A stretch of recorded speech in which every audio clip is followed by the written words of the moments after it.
So this was some years ago. I knew this girl that she was like an ex-friend. She's an ex-friend now, and we no longer speak at all. But years ago, we met each other and we just meshed well. Everything, we were trauma bonding basically.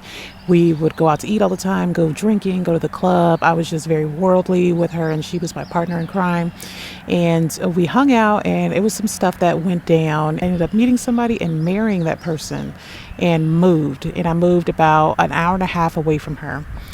Now, maybe about a year went by, and she, I saw her on Facebook. So I was like, let me go ahead and reach out to her and just see how she's doing.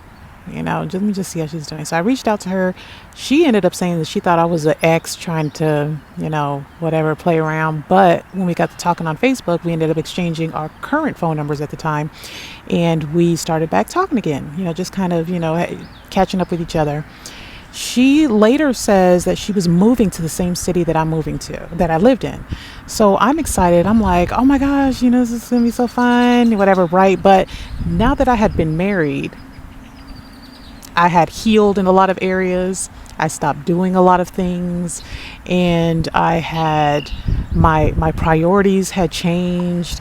The things that I used to do, I still did, but not like that. It was more of like, I'm married now, so it's different now. Like, I'll still go to the club, but I'm not going to be drinking, like, especially if I'm driving, it's just random stuff, has changed. And when we met up, when she ended up moving to the city that I was in, we tried to hang out and stuff. And I think that she noticed the difference. She started calling me stuff like lame, that I was lame. She was saying, I was boring, all of this stuff. And I was just like, it took me a while to realize that she missed the old me. She was excited to come back. She was excited to move into the city that I was in because she thought that I was the same. And when I was trying to introduce her to new things, she didn't like it. She started backing away. She would kind of,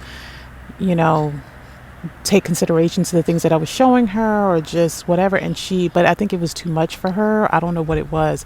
But instead of taking a positive, route to it, or like thinking more positive about it, she started backing away, started calling me lame, boring, making fun of me in front of other people. And it just was like, I realized that this was not a friend at all. And, it really hurt when I finally decided. I was like, I think we just need to go ahead and go our separate ways. And it just made me realize, I thought about this yesterday. I didn't think about her, but I was listening to something on TikTok and it reminded me of that situation. And I was like, people, they really do miss the old you, however it benefited them. In any way that it benefited them. If you've changed in any way and it's for the better, they're gonna miss the old you, and they're going to tell you this. They're going to make you aware of this. They're going to do it in ways where it's like they're trying to mock you or shame you or provoke you. And sometimes you could go about life and be like, I don't understand why this person's doing this. I don't understand why the person said that. But a lot of times it's because you are now highlighting their insecurities or their weaknesses or the things that they feel they're lacking in. And they don't like that. People don't like that. It could be something like, all of a sudden you're like, I used to not read books, and now I read 10 books a month, and these are the last books that I've read. And they're just like, oh, what you trying to say? I don't read. What you trying to say? You think you're smarter than me now?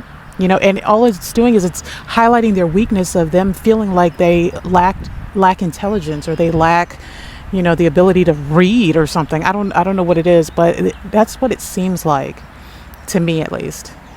And so I just realized that when she just would call me names, she would say all these things, she would make fun of me in front of other people. We would go out to eat, and we would talk, and she would try to downplay the things that I was saying in front of the waitress, or what, it was like little small things, and I would overlook them because I was like, this is somebody I knew from years ago. You try to think I'm trying to stay loyal, I'm trying not to lose touch with them again. But they really do miss the old you, the you that benefited them. and especially if you have moved on, if you've changed your priorities, if you have elevated in some kind of way. It's crazy. A lot of times we don't realize that whether it's a relationship, like a romantic relationship or a friendship, whatever it is, we don't realize that we attract the same brokenness that we're going through in that time.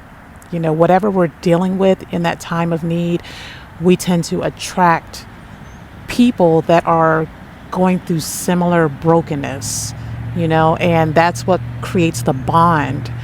But when you get to a point, and a lot of times, like in that situation, it was time and space that did the healing. So when you give yourself time and space to heal, to grow, to get to know yourself, to set boundaries, to put up walls, whatever it is, learn more about yourself, know what you like, what you dislike, what you will no longer tolerate, whatever it is. And then that same person that you were once bonded with through trauma or in your brokenness season comes around, they know nothing about what you're talking about. They can't understand your language. They're not on the same station as you, the radio station as you. It's like static to them, and they don't like it. And so they're going to start going with what they know, especially if they're still broken. If somebody is still in their broken season, or if they're still dealing with being broken or hurt or in trauma or anything like that, the only way they know is to react with negativity and with pain. And if they're feeling hurt, the only thing they know to do is to hurt. And, I would try to encourage her, and I would give her the space to talk about whatever happened in that time frame that we were no longer around each other, but I think that time needed to happen. And, she would tell me things. She told me about a lot of stuff that she was going through. She was going through a lot of things with her ex, and it was a lot of violent situations. I felt bad because I wasn't there. I couldn't be there for her. I was in a whole nother city, and I was married, at that time.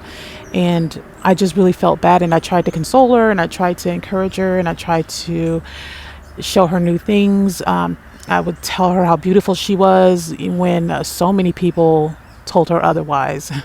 And I would tell her, I just wanted her to know that she was a good person, and she just continued to do that to me. And it was like, why are you even? And so the first opportunity she got, we both met that friend group. If y'all have seen my past videos, I talk about that friend group that they kind of shunned me out of or whatever. Her first opportunity, when she got around them, she shunned me as well. She took sides to them, and I was able to point out, hey, I don't know about this friend group. I don't know about these people. They don't seem right.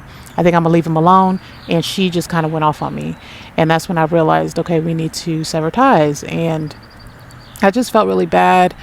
I don't know what she's going through now, or if she's going through anything right now, or, maybe she's living a happy life, and I hope so. I pray for that for her.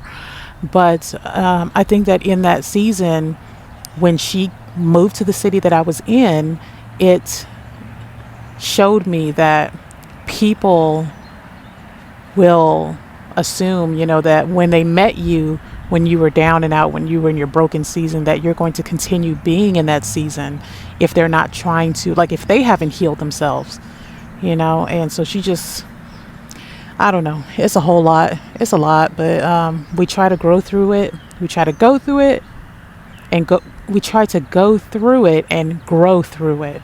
I don't know why I gave myself that tongue twister, but we just try to go through these situations. Everybody's learning, everybody's growing. You learn the lesson and you move on. You see the red flags, and you try to heed to them when you see them, when you notice them. But I think that a lot of people, if you may have somebody in your life that is in a broken season, and maybe if you come to terms with where you are in your life right now and realize, I think I am in my broken season right now, and I have attracted somebody that is right along with me, and nothing is getting any better. You know what I'm saying? Maybe the solution is time and space.